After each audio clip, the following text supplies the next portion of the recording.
بسم اللہ الرحمن الرحیم۔ عائشہ اسلامک ہسٹری کی پیاری بہنوں اور بھائیوں، السلام علیکم۔ آج کی اس ویڈیو میں آپ کے ساتھ ماہ شعبان کی 15ویں رات یعنی کہ شب برات کی رات کا ایک خاص اور مجرب وظیفہ شیئر کروں گی، اور یہ وظیفہ، یہ عمل بڑا ہی بابرکت ہے، کیونکہ یہ خاص طور پر شب برات کی رات کی فضیلت، برکات اور عبادت ہے، جو آپ کے ساتھ آج کی ویڈیو میں شیئر کرنے جا رہی ہوں۔ تو میری بہنوں اور بھائیوں، سب سے پہلے میں آپ کے ساتھ ماہ شعبان کی اہمیت، فضیلت، احادیث نبوی کی روشنی میں شیئر کروں گی۔ شعبان وہی قابل قدر مہینہ ہے کہ جسے نبی کریم صلی اللہ علیہ وآلہ وسلم نے اپنا مہینہ قرار دیا، کہ ہمارے پیارے نبی نے فرمایا کہ رجب اللہ کا مہینہ ہے، شعبان میرا،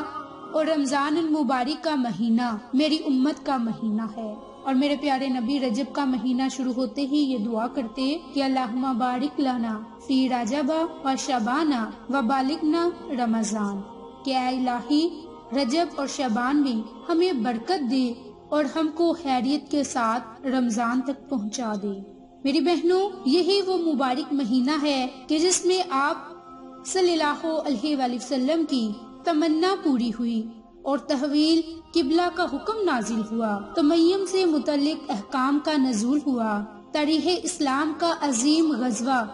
غزوہ بنو مطلق اسی مہینے میں پیش آیا۔ اس مہینے میں آپ صلی اللہ علیہ وآلہ وسلم نے حضرت حفصہ اور حضرت جویریہ سے نکاح فرمایا، چونکہ یہ اسلامی سال کا 8واں مہینہ ہے، جو کہ اپنی رحمتوں، برکتوں اور سعادتوں کے اعتبار سے ماہ شعبان کے لیے پیش خیمہ ہے۔ اس مہینے میں رمضان المبارک کے استقبال اور اس کے سایہ فگن ہونے سے پہلے ہی اس کے مکمل تیاری اور مختلف ضروری امور سے یکسوئی کا بھرپور موقع ملتا ہے۔ حضور نبی کریم صلی اللہ علیہ وآلہ وسلم کو یہ بات پسند تھی کہ شعبان کے روزے رکھتے رکھتے رمضان سے ملا دیں۔ حضرت ام سلمہ رضی اللہ عنہا فرماتی ہیں کہ میں نے حضور نبی کریم صلی اللہ علیہ وآلہ وسلم کو شعبان اور رمضان کے سوا متواتر 2 مہینے روزے رکھتے ہوئے کبھی نہیں دیکھا۔ باحوالہ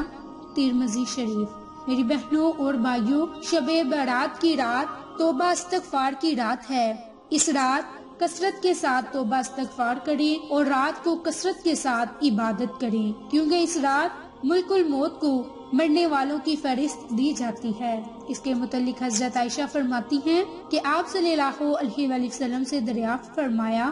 کہ آپ تمام مہینہ روزے کیوں رکھتے ہو؟ تو آپ نے فرمایا کہ اس مہینے میں ان لوگوں کے نام لکھے جاتے ہیں جو اس سال مرنے والے ہوتے ہیں،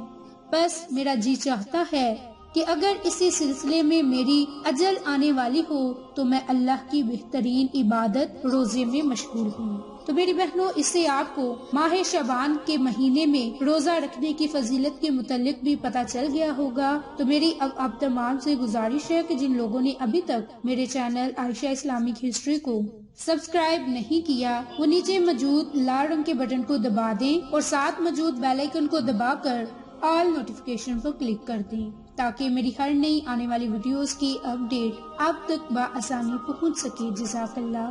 میری بہنوں اور بھائیوں، جو سب سے پہلے آپ کو نوافل بتاؤں گی وہ ماہ شعبان میں نماز تہجد کے وقت 2 رکعت نماز نوافل پڑھنے کا طریقہ کار ہے، اور یہ نوافل پڑھنے کی آپ کو بہت زیادہ فائدے، برکات حاصل ہوں گے۔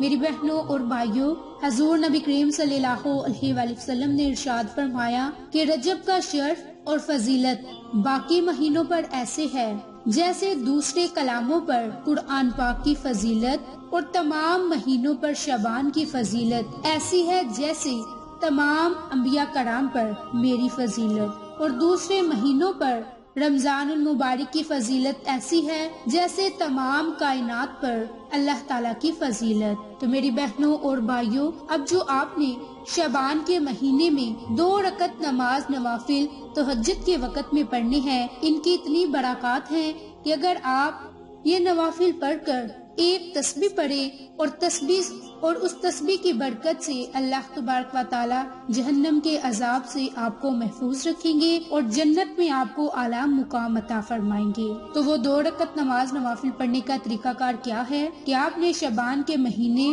نماز تہجد کے وقت 2 رکعت نماز نوافل اس طرح سے ادا کرنے ہیں کہ ہر رکعت میں سورۃ فاتحہ کے بعد 10 مرتبہ سورۃ اخلاص پڑھیں۔ دوسری رکعت میں بھی سورۃ فاتحہ کے بعد 10 مرتبہ سورۃ اخلاص پڑھیں اور رکوع اور سجود میں معمول کی طرح تسبیح پڑھنے کے بعد ایک تسبیح استغفار کی پڑھیں۔ اب استغفار کی بہت سی تسبیحات ہیں، آپ چاہیں تو کوئی بھی تسبیح پڑھ سکتے ہیں، جیسے کہ آپ استغفر اللہ ربی من کل ذنب و اتوب الیہ۔ اس کے علاوہ بھی آپ استغفار کی کوئی بھی تسبیح پڑھ سکتے ہیں۔ انشاءاللہ اس عمل کی برکت سے اللہ کی ذات آپ کو بہت ہی عطا کرے گی اور آپ جہنم کے عذاب سے محفوظ رہیں گے اور جنت میں آپ کو اعلیٰ مقام ملے گا۔ اسی طرح 14ویں شعبان المعظم کی رات یعنی کہ شعبان کی 15ویں رات کے یہ خاص نوافل ہیں، یعنی کہ 14 شعبان المعظم کی رات کو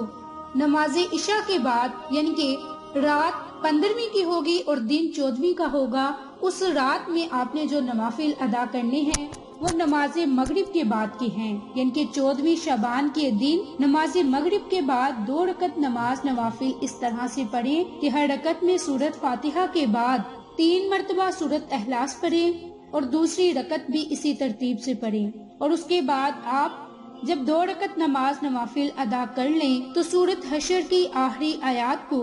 3 مرتبہ پڑھ لیں تو بفضل اللہ تبارک و تعالی اسے گناہوں کی معافی عطا ہوگی۔ اسی طرح اب آپ نے نماز عشاء کے بعد شعبان المعظم کی 15ویں رات یعنی کہ جب رات شروع ہو جائے تب آپ نے 2 رکعت نماز نوافل اس طرح سے پڑھنی ہے کہ ہر رکعت میں سورۃ فاتحہ کے بعد 21 مرتبہ سورۃ اخلاص پڑھیں، دوسری رکعت میں بھی اسی ترتیب سے 2 رکعت نماز نوافل پڑھیں اور پھر اللہ تعالیٰ سے خصوصی دعا مانگیں۔ ان نوافل کی برکت سے آپ کو کبھی بھی کسی کا محتاج نہ ہونے دے گی، آپ ہر بلا سے محفوظ رہیں گے، آپ کی عمر میں ہر برکت ہوگی، آپ اللہ سے جو دعا مانگو گے آپ کی وہ دعا ضرور قبول ہوگی، اور جب آپ اللہ سے رزق مانگو گے تو اللہ کی ذات آپ کو رزق عطا کرے گی۔ میری بہنوں، اس رات کے متعلق حضرت علی نے روایت بیان کی کہ حضور نبی کریم صلی اللہ علیہ وآلہ وسلم نے ارشاد فرمایا کہ جب شعبان کی 15ویں شب آئے تو تم رات کو قیام کیا کرو، یعنی کہ نوافل پڑھا کرو، اور دن کو روزہ رکھو،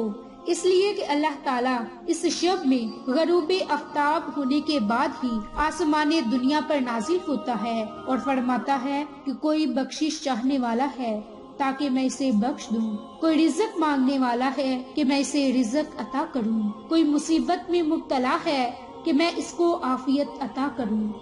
ایسے ہی ساری رات اللہ کی ذات فرماتی ہے یہاں تک کہ صبح طلوع ہو جاتا ہے۔ باحوالہ ابن ماجہ۔ تو میری بہنوں، یہ تھے شب برات کی رات کے خاص نوافل جو آج کی ویڈیو میں آپ کے ساتھ شیئر کیے۔ آپ کو آج کی ہماری ویڈیو پسند آئے تو اسے لائک، شیئر اینڈ سبسکرائب کریں۔ جزاک اللہ۔